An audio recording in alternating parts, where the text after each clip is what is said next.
الحمد لله نحمده ونستعينه ونستغفره ونؤمن به ونتوكل عليه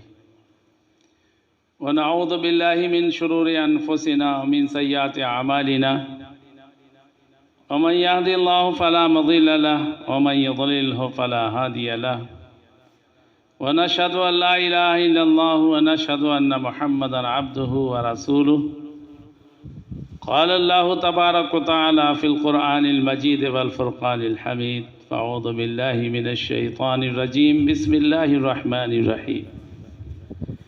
وهو الذي سخر البحر لتأكلوا منه لحما طريا وتستخرجون منه حلية تلبسونها وترى الفلك مواخر فيه ولتبتغوا من فضله ولعلكم تشكرون۔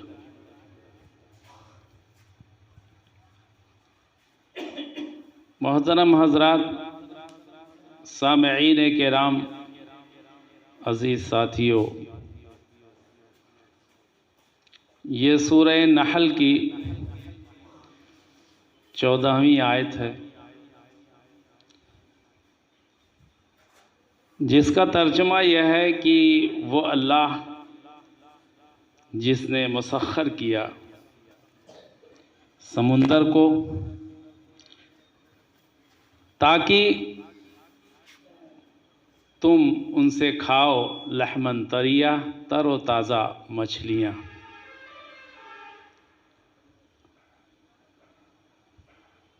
لحم گوشت کو کہتے ہیں، لیکن اللہ رب العزت نے یہاں لحمن طریا کا استعمال کیا ہے، تازہ گوشت، مچھلیوں کا تازہ گوشت۔ گوشت غالباً اس لیے کہا کہ چونکہ مچھلیاں ایک دم تر و تازہ ہوتی ہیں اور اس میں ذائقے کے حساب سے گوشت کے مماثل ہوتا ہے، اس لیے اس کو تر و تازہ گوشت سے تعبیر کیا ہوگا۔ ایک تو لحم طری ملتا ہے، دوسری چیز وَتَسْتَخْرِجُوا مِنْهُ حِلْيَةً تَلْبَسُونَهَا، اسی سمندر سے آپ کو لباس ملتا ہے پہننے کے لیے، جو لؤلؤ، موتی، مرجان کی شکل میں ہوتا ہے۔ یہاں تلبسونہا کہا، جو پہنتے ہیں، لؤلؤ، موتی، مرجان، موگا، بہت ساری چیزیں جو سمندر میں پیدا ہوتی ہیں، وہ اگرچہ لباس کی شکل میں نہیں ہوتی لیکن لباس کی زینت ہوتی ہیں۔ انسان لباس کو پہنتا ہے اور موتی اور مرجان اور لؤلؤ یہ سب زینت کے لیے استعمال کیے جاتے ہیں، تو لباس ہی کا بدل ہوئے۔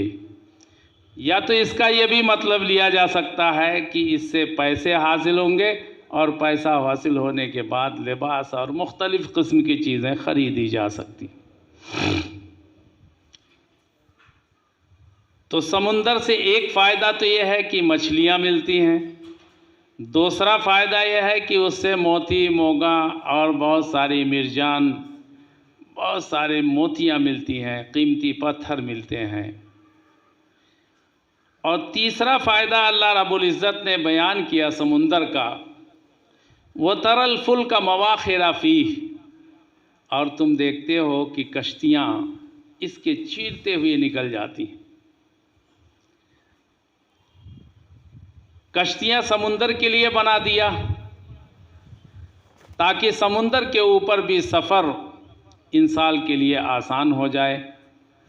جس طریقے سے خشکی اور ریت کے سفر کے لیے اللہ رب العزت نے اونٹ اور گھوڑوں کو بنایا، بری اور فضائی سفر کے لیے ہوائی جہاز بنا ڈالا۔ تو اللہ رب العزت نے سمندر کے 3 فائدے گنوا دیے۔ ایک تو یہ ہے کہ تر و تازہ سمندر سے مچھلیاں ملتی ہیں، انسان مچھلیوں کا شکار کشتیوں کے ذریعے کرتا ہے اور کشتیاں سمندر کو چیرتی ہوئی آگے نکلتی چلی جاتی ہیں۔ دوسرا فائدہ یہ بتایا کہ سمندر کی گہرائیوں میں غوطہ زن ہونے کی سے موتی نکلتے ہیں، موگا نکلتا ہے اور دوسرے قسم کے قیمتی دھات اور پتھر نکلتے ہیں جو بہت ہی قیمتی مارکیٹ میں بکتے ہیں۔ تیسرا فائدہ یہ ہے کہ سمندر کے پشت پر انسان اپنی کشتیوں کو دوڑا کر ایک ملک سے دوسرے ملک کا سفر کرتا ہے تاکہ اس سے تجارتی نفع حاصل ہو اور مال ادھر سے ادھر پہنچایا جا سکے۔ ان سب چیزوں 3 فائدے کو گنوانے کے بعد اللہ رب العزت نے ارشاد فرمایا، بولے تبتغوا من فضلہ ولعلکم تشکرون۔ یہ تینوں چیزیں اس لیے بنایا تاکہ تم اس سے اللہ کا فضل حاصل کرو۔ فضل کے معنی ہوتے ہیں انعامات، اور ظاہر ہے کہ سمندر ایک ایسی چیز ہے جس سے ہمیں بہت سا فضل، بہت سا انعام، بہت سی چیزیں میسر آتی ہیں، اور ایک ملکوں سے دوسرے ملکوں کا سفر بھی آسان ہوتا ہے، اس لیے اس کو اللہ کا فضل شمار کیا۔ دوسرا فضل یہ شمار کیا کہ انسان کو اس بات سمندر کو مسخر کیا، جیسے اللہ رب العزت نے دوسری جگہ پہ ارشاد فرمایا وَسَخَّرَ الشَّمْسَ وَالْقَمَرَ۔ اللہ رب العزت نے چاند و سورج کو بھی مسخر کیا ہے، اسی طریقے سے سمندر کو بھی مسخر کر دیا تاکہ وہ انسان کے قابو میں رہے اور انسان یہ سمجھ سکے کہ یہ سمندر اس قابل نہیں ہے کہ ان کو پوجا جائے، کیونکہ یہ اللہ کی مخلوق ہے، خالق نہیں ہے۔ سمندر کو اللہ رب العزت نے پیدا کیا اور سمندر کے اندر بہت ساری چیزیں، مچھلیاں، طرح طرح قسم کی، ایسی بڑی بڑی مچھلیاں کی خشکی کے اندر اتنے بڑے جانور نہیں آپ کو ملیں گے جتنا مچھلیوں میں بہت بڑے جانور ہوتے۔ سمندر یہ سفر کرنے کے لیے بہت ہی عمدہ چیز بھی ہے۔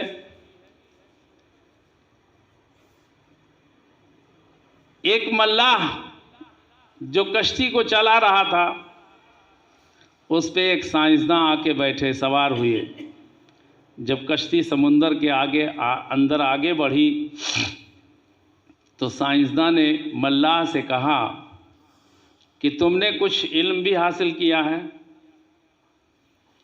ملاح نے کہا بھائی ہمارا علم سے کیا تعلق،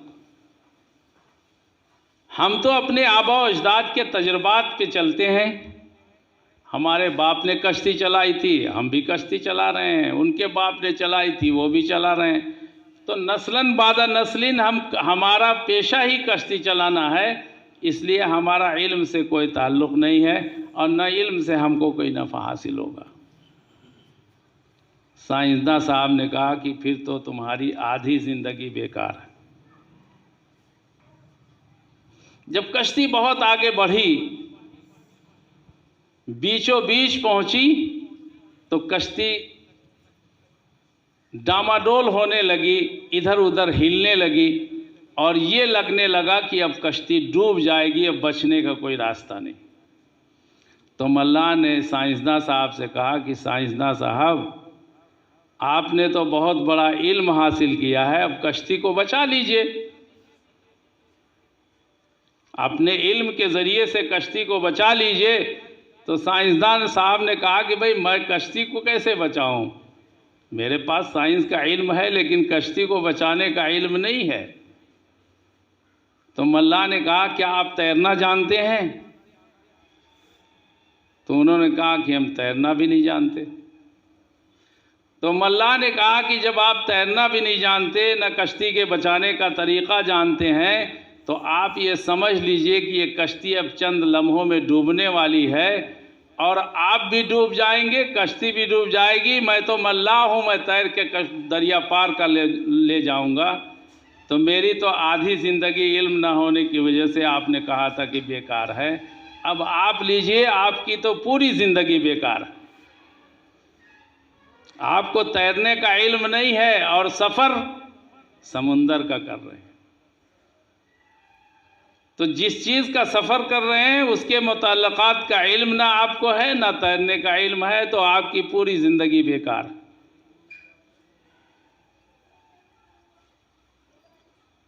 تو اللہ رب العزت نے سمندر کے پشت پر کشتیوں کو چلایا ہے تاکہ ہم سمندر کے اندر غوطہ زن ہو کے اس میں سے موتی نکالیں اور دوسری قیمتی اشیاء کو نکالیں، اور کشتی کے پشت پر بیٹھ کر مچھلیوں کو ماریں، مچھلیوں کا شکار کریں، اور اس کی پشت پر بیٹھ کر ایک ملک سے دوسرے ملک کا سفر بھی کریں۔ یعنی اللہ رب العزت نے مسخر کیا ہے سمندر کو تاکہ ہم اس سے نفع حاصل کریں، اور یہ کہہ کر اللہ رب العزت نے یہ بتا دیا سخر البحر، اے انسانوں تم اچھی طرح سے جان لو کہ سمندر بھی تمہارے لیے مسخر کر دیا ہے، اس لیے سمندر کو تم خالق نہیں بنا سکتے، سمندر اس قابل نہیں ہے کہ تم اس کی پوجا کرو، اس لیے کہ جو مخلوق ہے وہ پوجنے کے لائق نہیں، جو خالق ہے وہ پوجنے کے لائق۔ تو سمندر کو مسخر اللہ رب العزت نے تمہارے لیے کر دیا ہے، تو تم سمندر کی پوجا مت کرو، جیسے کہ بہت سارے لوگ دریائے نیل کی پوجا کرتے تھے، اور آج بھی ہندوستان میں دریائے گومتی کی، دریائے گنگا کی، دریائے جمنا کی، دریائے راپتی کی،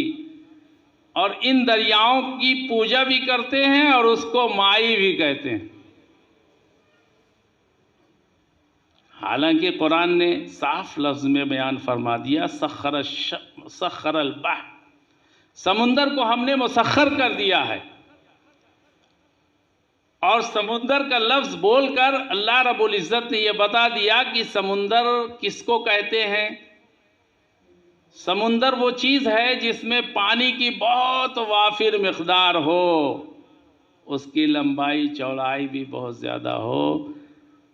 اس لیے سمندر یہ دریا پہ بھی بولا جاتا ہے، حالانکہ دریا کا پانی میٹھا ہوتا ہے، اور سمندر پہ بھی بولا جاتا ہے جس کا پانی نمکین ہوتا ہے،